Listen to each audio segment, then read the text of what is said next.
Bienvenidos, señores, a otro capítulo más de Aprendiendo.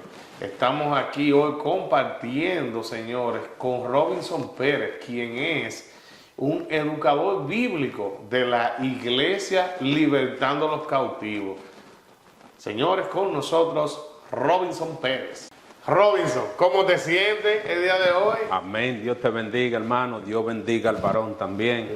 Estamos agradecidos de Dios por esta preciosa oportunidad que Dios nos da en este día para hablar de su grandeza y para hablar del reino de los cielos, que es lo más importante. Robinson, la dicha es de nosotros el día de hoy por la oportunidad que nos da a nosotros, de nosotros poder compartir este momento y poder llevar un mensaje nutritivo a esas personas que están viéndonos a través de las redes sociales. Robinson Pérez, cristiano. Amén. De la Iglesia Libertando a los Cautivos. ¿Cómo Robinson Pérez llega a la creencia de Dios, al cristianismo? ¿Siempre fue Robinson Pérez cristiano?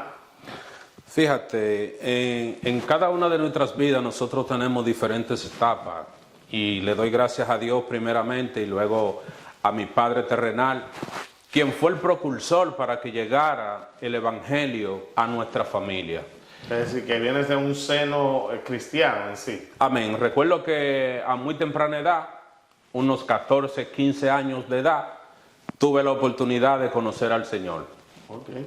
Luego, se puede decir de que fui engañado de parte del enemigo, porque recuérdate que siempre que hay propósito de Dios en la vida de alguien, recuérdate que el enemigo no se quedará nunca de brazos cruzados. El enemigo siempre buscará una alternativa, una forma de hacerte caer. Pero a la vez es una oportunidad para ti de que tú vuelvas y te levantes con mayor fuerza. ¿De qué manera atacó el enemigo a Robinson Pérez? Tuve muchas malas experiencias. Una de ellas, recuerdo que era muy jovencito, tenía unos 16 años ya. Y recuerdo que habían algunas jovencitas en el barrio, así le llamamos nosotros acá, en el barrio, y se interesaban en mí, y en ese momento yo creí que era yo el que ellos quizás tenían la vista puesta, pero ahora reconozco de que era el enemigo por la luz de Cristo que había en mí. O sea, una vez yo fui influenciado o fui engañado de parte del enemigo, automáticamente todas esas jovencitas desaparecieron. Una vez yo caí de la gracia de Dios, recuérdate que cuando nosotros venimos al Señor, nosotros somos sellados por el Espíritu Santo. Tenemos un sello, tenemos una marca, nos identificamos. Pero el enemigo no se quedará tranquilo, sino que como él sabe de dónde él cayó, pues a él no le interesa que tú y yo pertenezcamos a lo que es el reino de los cielos. Robinson, se da mucho dentro de lo que es la cristiandad, la iglesia cristiana, de que los miembros, quizá, no es que quiera acusar a todo el mundo, pero algunas personas suelen acusar al enemigo de todo lo que le pasa. Me gustaría saber si eso no es un acto irresponsable, como quien dice, culpar a otro de todo lo que una persona hace, o es así como debería de ser, de que si te pasa algo malo o haces algo malo, es culpa del enemigo. ¿Qué responsabilidad tiene uno como individuo? Bueno, lamentablemente hablando, no cabe duda de que en todo lo que es malo, el enemigo tiene precedencia, porque recuérdate que él es el padre de la mentira. Y cuando nos vamos al principio, vemos que un ejemplo, cuando Caín mató a su hermano Abel, que Dios le preguntó por su hermano, Caín lo que hace es que se enoja y Dios le hace una pregunta. Dios le dice que dónde está su hermano. Él le dice a Dios que si él es guarda de su hermano. Ahí es cuando Dios le responde que el pecado está a la puerta. Eso significa que el pecado está siempre ahí. Ahora bien, es una responsabilidad tuya y mía y del varón de que nosotros elegimos o hacer el bien o hacer el mal. Ahora, hay una parte muy importante que tú acabas de preguntar, y es que muchas veces para todo nosotros le echamos la culpa al enemigo. Tiene que ver mucho también con nosotros, porque nosotros en nuestra naturaleza humana, nuestra naturaleza pecaminosa, llámese la carne, recuérdate que según habla la palabra en el libro de Efesios capítulo 6, la Biblia habla de que la carne produce obras, mas el espíritu produce frutos. Y las obras de la carne son similares: borracheras, envidia, orgía. Contra tales cosas no son del reino de los cielos. Ahora, el Espíritu Santo produce vida. O sea que cuando nosotros dejamos que esa parte de lo que es nuestra naturaleza caída entre a nosotros, entonces ahí es cuando en nosotros se produce el pecado. Ok. Entonces, dentro de todas estas creencias y todas obviamente, dentro de todas las creencias han surgido distintas religiones. Amén. De todas estas religiones, ya sea católica, cristiana, musulmana, y otras que hay, que hablaremos más adelante, ¿cómo saber cuál es la correcta? Mira, Desde la óptica de una persona que no anda en los caminos de Dios y va en busca de eso. mira, tengo para explicarte en cuanto a lo que son las religiones. Las religiones muchas veces se basan a simple cultura, de simples países o de simples pueblos. Religión no es más que es algo que tú haces constantemente. Religión puede ser de que tú acostumbres a hacer una cosa en un momento dado, a tal hora, tal día o un día específico. Ahora, poder de Dios es algo diferente.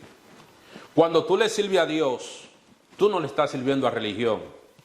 Ahora, muchas personas entienden como religión diferentes sectas, así le llamamos nosotros, sectas religiosas. Que dentro de lo que te nombré, ¿qué podría ser una secta? Bueno, una secta podríamos decir Testigo de Jehová, Adventista, son sectas. ¿Por qué? Porque... Pero es catalogado así porque lo es, o es porque lo llamas así desde tu conocimiento ya cristiano. No, porque ya vienen siendo enseñanzas y costumbre de hombre, no lo que está escrito en sí. Pero ellos siguen la Biblia. En ciertas partes. Recuérdate que muchos de ellos acomodan lo que es la palabra a su modo.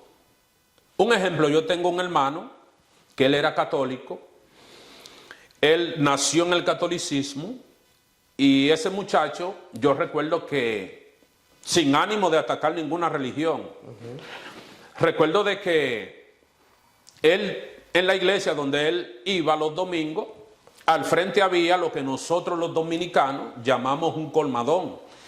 Y recuerdo que él iba a la iglesia los domingos en la mañana. Y luego que salía de la misa, como ellos le dicen, él pasaba al frente al colmadón y comenzaba a tomar. Y no obstante a eso, sino que también él le tiraba el ojo a alguna muchachita joven que veía dentro de la iglesia.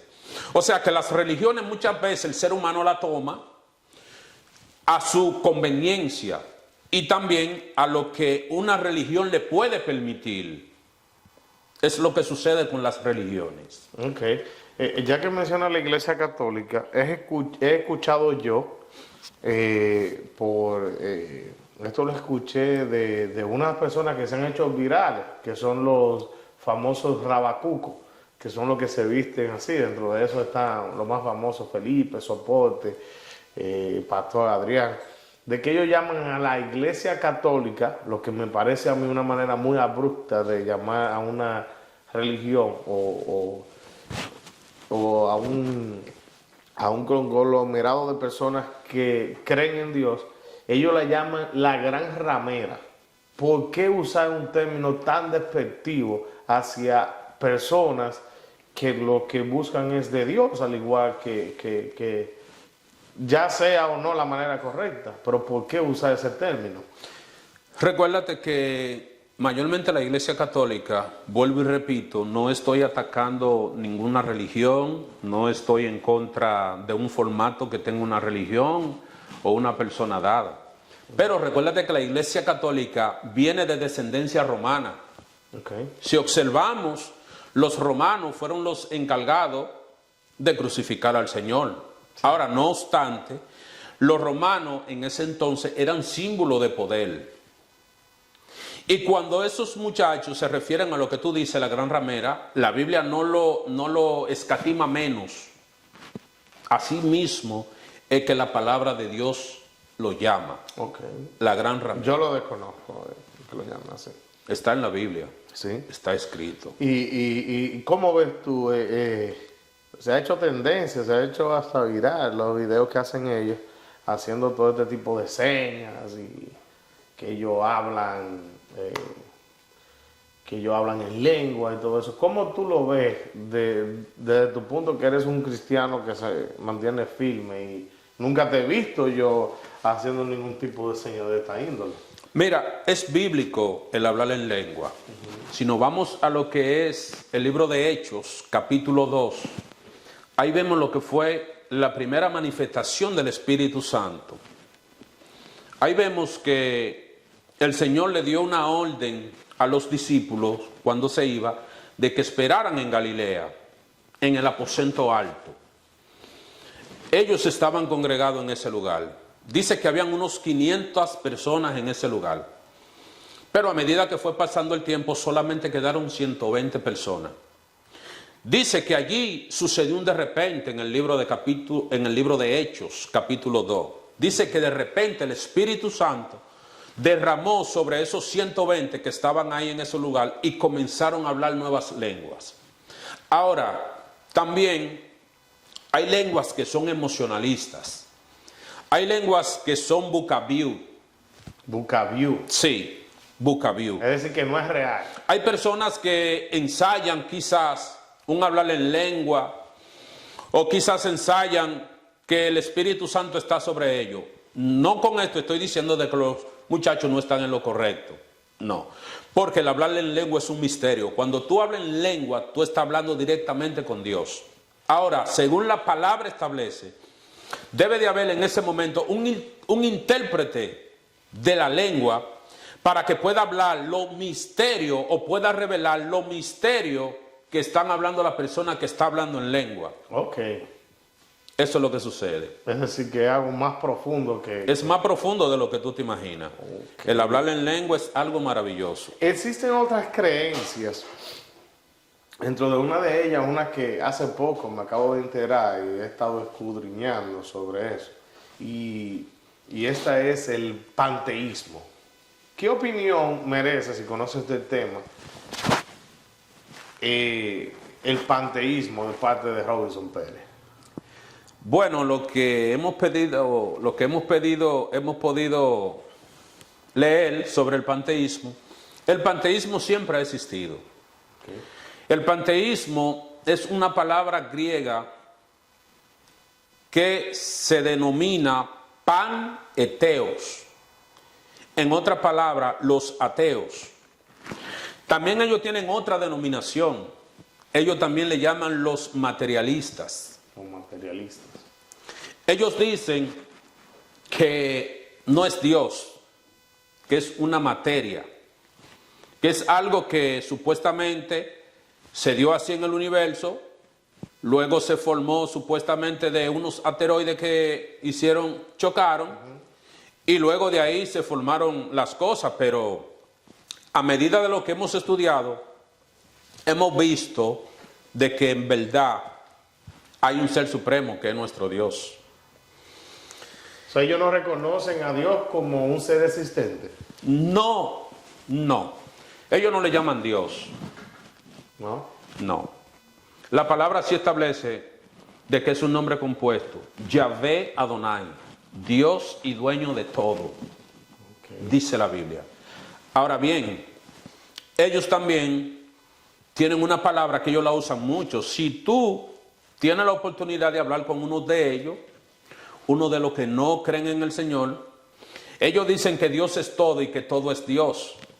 Pero a la vez, esa es una confusión. Porque ellos están denigrando la supremacía de Dios a algo que es muy mínimo.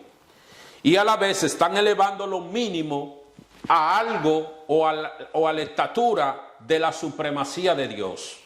A veces escucho yo a cristianos como usted hablando y de la forma que se expresan es como si tuvieran la verdad absoluta. ¿Por qué expresarse como que todo el mundo no es, solamente el cristiano está en lo correcto y todo el mundo está equivocado? Mira, ahí se da algo muy importante.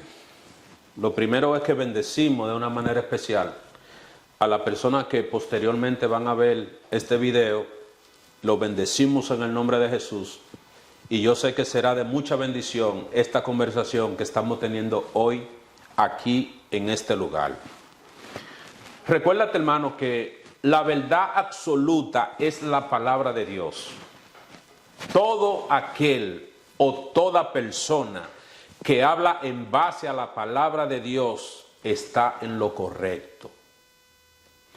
La palabra de Dios es tan grande que ella misma dice que pasará el cielo y pasará la tierra, pero jamás pasará lo que Dios ha hablado.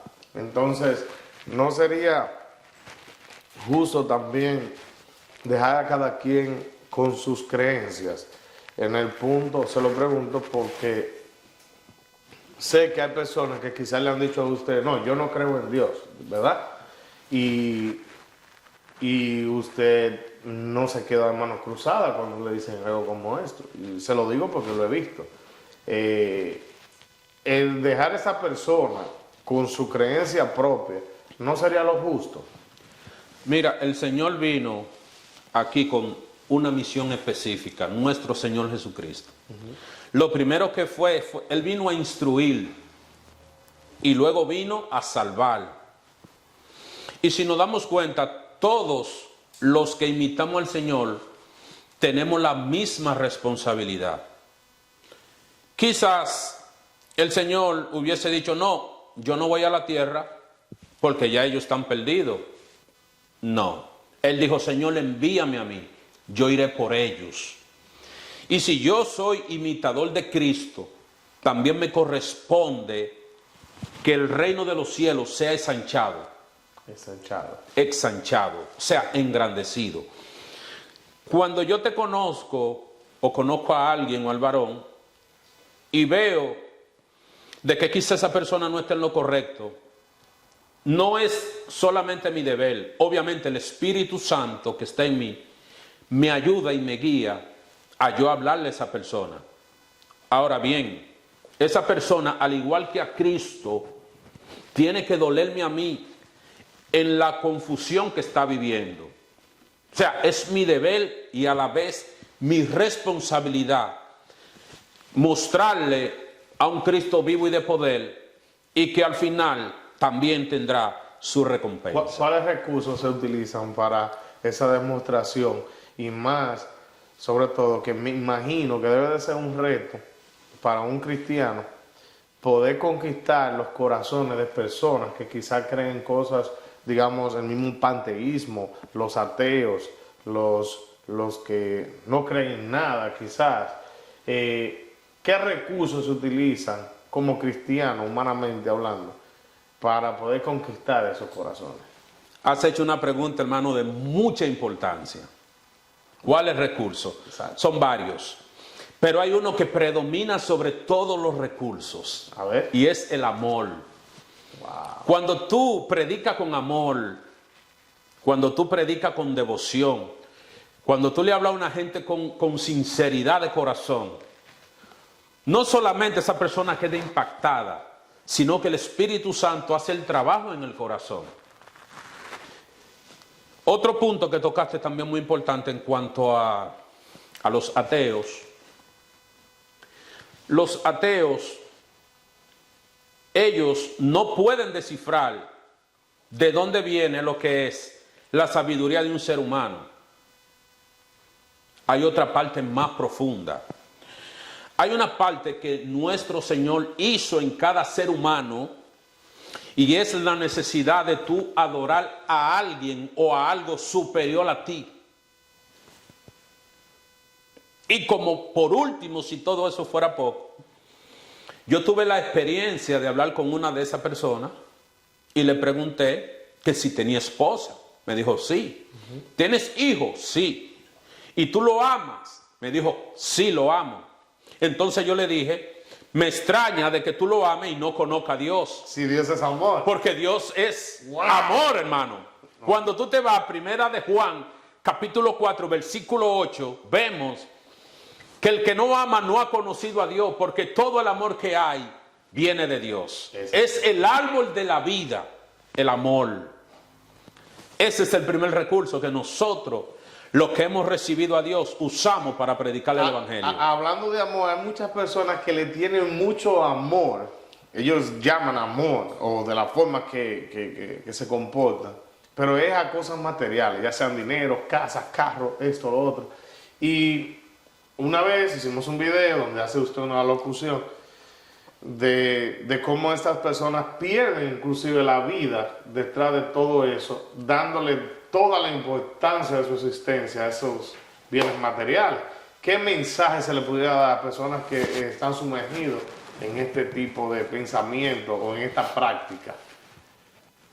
Tengo para decirte, hermano, que las cosas materiales no son malas. El dinero no es malo. Lo que es malo es cuando tú quitas a Dios de tu vida, del primer lugar, y le das a las cosas materiales ese primer lugar. No es malo que tú seas una persona esforzada. No es malo que tú seas una persona que trabaje para que tu familia tenga un mejor futuro. No es malo. Ahora, lo malo es ya cuando tú crees que por tus propias habilidades o por tu propia destreza, tu familia vas a tener un mejor futuro. Wow. El futuro de tu familia se llama Jesucristo. El futuro de tu empresa se llama Cristo. Siempre y cuando tú tengas a Dios en primer lugar, hermano, créeme que todo te irá bien. La palabra establece de que el dinero es la raíz de todo mal. El amor al dinero. No es el dinero, es el amor al dinero. Sí. Ya es cuando tú amas más el dinero o los bienes materiales más que a Dios. Wow, qué profundo. Recuérdate, hermano, que la Biblia está llena de reyes que eran hombres de Dios y eran muy adinerados. La Biblia habla de Salomón. Era el hijo de David. Dice que la sencillez de este hombre de Dios, de Salomón, era tan grande, tan inmensa, y la sabiduría que Dios le había dado, que cuando Dios le preguntó a él, ¿qué tú quieres que te dé? Él no le pidió riqueza, él no le pidió bienes materiales, él le pidió sabiduría a Dios. Y Dios le dijo, por cuanto me ha pedido sabiduría y no riqueza, también te daré riqueza. Wow. O sea que cuando tú le pides a Dios para el ensanchamiento de su reino, también las demás cosas vienen por añadir. Varón, una pregunta, varón. ¿Todos los pensamientos suyos como cristianos son puros? Según dice la palabra, nuestros pensamientos no son los pensamientos de Dios. Como el cielo es más alto que la tierra, así son los pensamientos de Dios hacia nosotros. Ahora bien, nosotros como hombres, como seres humanos carnales, que aún estamos en la carne, somos espirituales, quiero que entienda esa parte, somos espirituales, pero aún vivimos en un mundo pecaminoso. Con esto, no te quiero decir que a mi mente no lleguen pensamientos inicuos o pensamientos del maligno. Ahora, está de mí de que yo lo deje pasar de mi mente a mi corazón. Okay. O sea, llegan a mi mente y yo tengo la facultad y la potestad de expulsarlo en el nombre de Jesús, echarlo fuera. Ahora, si lo incubo y lo dejo que llegue a mi corazón, entonces ese pensamiento hace un trabajo negativo en mi vida. Hoy en día se ha estado viviendo lo que es un libertinaje, por decirlo así, en el mundo. No solamente, no es segmentado, sino que esto es global. ¿Qué opinión merece ese libertinaje que se ha ido dando? Mira, en cuanto al libertinaje, las personas lo han confundido. No solamente en el mundo secular se dan ese tipo de manifestaciones, sino muchas veces está aún en las iglesias. Dentro de la iglesia. Dentro de las iglesias. Oh, wow. Tú dirás, ¿cómo? A veces sí, se dan dentro de las iglesias. Porque muchas personas confunden de que a libertad nos llamó Cristo. Ellos la confunden con el libertinaje. Ahora bien, de que el libertinaje es muy asociado a lo que es la depravación. Son asociados. Okay. Cuando tú observas, tú ves de que ya para quizás tú ver una persona semidesnuda o con poca ropa, ya solamente tú tienes que salir a la calle. Ya la persona ha perdido la vergüenza, porque ha combinado lo que es la depravación con lo que es el libertinaje, lo han asociado. Ahora bien, ¿qué somos nosotros según la palabra? Nuestro cuerpo. Dice que somos templo del Espíritu Santo. O sea, tenemos que guardarlo para el Señor. La casa limpia. Tenemos que tenerlo limpio, guardado y preparado para el Señor, para que el Señor pueda morar en nuestro templo, porque de otra manera no puede. Dice la Biblia de que uno, así como tiene que vivir bajo los reglamentos de Dios, como manda, también hay leyes que son del hombre, ¿verdad? Y hay que respetarlas, las leyes del hombre. Pero dentro de esas leyes y relacionándolo ya con el libertinaje, se han aprobado cosas como lo de casamiento de personas del mismo sexo. ¿Cómo lo ve usted? Y yo hago esta pregunta porque sé que la iglesia, sin importar cuál, siempre condena a estas personas. ¿Por qué condenarlos?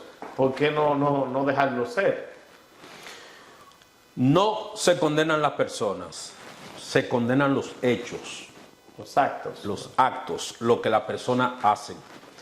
Cuando uno se va a la Biblia y ve quién era Lot, sobrino de Abraham, dice que Abraham era riquísimo en plata y oro y en ganados. Su sobrino Lot también tenía ganados. Dice que entre ellos, entre los pastores de ellos, habían altercado. Dice que Abraham llamó a su sobrino y le dijo, mira, nosotros somos hermanos, no tiene que haber altercado entre nosotros. Yo me voy a parar a un extremo de la tierra y si tú vas a la derecha, yo iré a la izquierda. Y si tú vas a la izquierda, yo iré a la derecha. Dice que Lot, el sobrino de Abraham, estaba mirando en ese momento con los ojos carnales. Dice que se paró y vio todo lo que era la llanura del Jordán y dijo, me quedaré con esta parte. Y Abraham le tocó lo que fueron los lugares montañosos.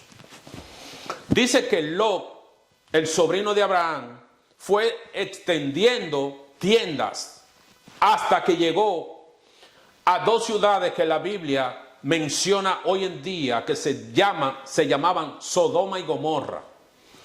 Dicen que los moradores de Sodoma y Gomorra eran malos en gran manera ante los ojos de Dios. Y el pecado que había en esas ciudades que todavía hoy se conoce era el homosexualismo. Ahora bien, Dios ha tenido y tiene misericordia con todo tipo de personas. Es tan así que antes que aconteciera lo que aconteció en esas dos ciudades, Dios le mandó mensajeros para que se arrepintieran de su camino. E inclusive en los últimos momentos Dios envió 2 ángeles a esas ciudades a predicar y no lo aceptaron. Dice que los moradores de esas ciudades le dijeron a Lot, saca a esos 2 varones que han llegado a tu casa para nosotros vivirlo. Usted sabe lo que significa la palabra vivirlo en la Biblia. Comésalo con yuca. Dice que Lot le dijo, yo tengo 2 hijas que son vírgenes. Si ustedes quieren, le voy a sacar a mis 2 hijas. Y ellos dijeron, no, nosotros no queremos a tus hijas. Nosotros queremos a los varones. Wow. Porque ahí se vivía el sodomismo y el gomorrismo, que hoy en día es esa práctica satánica, que hoy en día hay muchos de ellos que han querido inclusive tener parte en lo que es el Congreso y demás. Porque así como nosotros vemos, hay muchos de ellos en toda la faz de la tierra, en todos los lugares, inclusive en lugares de eminencia, en lugares altos. Bueno, ¿y qué pasaría si usted tiene hijos, verdad? Sí. ¿Qué pasaría si un hijo suyo, Dios no lo quiera? O que si es la voluntad de Dios, o que sea, me imagino que no será, por lo que usted me explica. Le dice, no sé cómo le dicen sus hijos, pero le dirán, papi, papá, tengo un liquero, o sea, me gusta, su hijo le pregunte, me gustan los hombres. Mira, la palabra es clara en cuanto a eso. Muy buena tu pregunta, porque hemos visto y hemos escuchado de muchos padres que ven esto de una forma natural. E inclusive hay movimientos, yo he escuchado de que los niños le están dando la oportunidad de ellos decidir ya lo que ellos quieran. Pero eso es falta de instrucción en la familia. La palabra establece de que instruya al niño en su camino y aun cuando fuere viejo no se apartará de él. Pero hay personas que dicen que es como si hubiesen nacido con eso. O es una conducta aprendida. Mira, cuando sucede ese tipo de cosas, en un 70-80% de las veces, es que hay niños que son tocados, hay niños que son abusados en su niñez, en su adolescencia, quizá por temor, quizá porque son amenazados, quizá los niños se quedan callados y viceversa las niñas. Entonces ya se refleja una conducta de ellos rara. Ahora bien, recuérdate que esos son espíritus. Sí. Nadie nace con ese espíritu. Son espíritus que en el momento que sucede o una violación o un toque de un adulto, esos espíritus entran y hacen un trabajo en el corazón de los niños. Luego los niños van ellos tomando su manera. Los adultos muchas veces lo ven y muchas veces dicen no, porque eso es algo natural. No, según la palabra establece, son espíritus del diablo. Dentro de las cosas que Dios perdona, ¿esta está una de ellas? Está dentro de una de ellas. La Biblia establece que solamente hay un pecado que no se perdona ni en este siglo ni en el venidero. Y es la blasfemia contra el Espíritu Santo. Dice la misma palabra que aún tú puedes hablar mal del Hijo, sea de Jesucristo, pero del Espíritu Santo, si blasfema contra él, hermano, dice que ese pecado no es perdonado ni en este siglo ni en el venidero. No tiene Es decir, que un ateo no tiene oportunidad. Mira, sabe que la misericordia de Dios dice que son nuevas cada mañana. La misericordia va al lado de lo que es el amor de Dios. No soy yo quien decir que una persona va a ser condenada o no. No. Según lo que establece la Biblia, si tú te manejas por el camino correcto, tú serás salvo. Okay. Ahora, si te manejas por el camino equivocado y permaneces en el camino equivocado, será condenado. Ahora, la parte de juez no me corresponde a mí. La parte del juez le corresponde al juez justo, que se llama Dios. Es decir, un cristiano que se cree que es el más puro, aún así pudiera ser condenado por Dios, ya que Él tiene la última palabra. Mira lo que pasa en cuanto a eso. Nosotros lo que predicamos el Evangelio, en todo momento, en toda ocasión, en todo lugar, sabemos de que la gloria no es nuestra, de que la gloria es del Señor. Ahora, cuando nosotros creemos de que la gloria es nuestra, ahí sí ya nosotros podríamos enfrentar serios problemas. Porque dice la palabra que Dios no comparte su gloria con nadie. Eso es de Él. Todo lo que yo soy, lo soy por Él. Todo lo que eres tú, lo eres por Él. Todo lo que es el varón, lo es por Dios. Dios es Dios. Y lo de Él es de Él. Eso es parte de lo que es la esencia de Dios. La gloria de Él es de Él. Recuérdate que al principio, ese fue el problema que tuvo Satanás, el Señor lo reprenda allá en el cielo. Dice que Él se quiso igualar a Dios. Dice que Él quiso sentarse al lado de Dios para que también Él sea adorado. Todo estaba bien hasta que en Él no se encontró maldad en su corazón. ¿Qué hizo Dios? Lo desterró. Que esa es una pregunta que me surge. Todo lo que existe ha sido creado por Dios. Pues claro. Pero dentro de eso, de las cosas que existen, existe la maldad. ¿La maldad es algo creado por Dios? Amén, hermano. Recuérdate que Dios es un Dios soberano. Dios no obliga a nadie. Dios no me obliga a mí a predicar su palabra, ni a seguirlo. No, ahora, yo sé que si yo no le sirvo a Dios, tendré mi consecuencia. Cuando vamos al principio, Dios le dio al hombre libre albedrío. El libre albedrío siempre ha estado en el corazón de Dios, porque Dios es un Dios soberano. Dios no te obliga a ti ni a los ángeles. Ahora, el que toma su decisión unilateral también tiene su consecuencia unilateral. Eso fue lo que le pasó a él. Como él tomó Satanás, el Señor lo reprende en el nombre de Jesús, tomó su acción de querer ser igual o igualar o quizás ser superior a Dios, ya ahí se encuentra maldad. Un ejemplo, tú tienes un negocio, tú te imaginas de que tú me hayas enseñado a trabajar y yo al lado tuyo quiera poner también el mismo negocio. No te vas a sentir bien. Exacto. Porque quizás te voy a robar los clientes. Quizás le voy a hablar de los clientes mal en contra de ti, que fue lo que él hizo. Dice que cuando él hizo esa acción, también con él se fue la tercera parte de los ángeles del cielo. Lo engañó. Pero ¿qué hizo Dios? Limpió el cielo, hermano. Así de simple. Wow.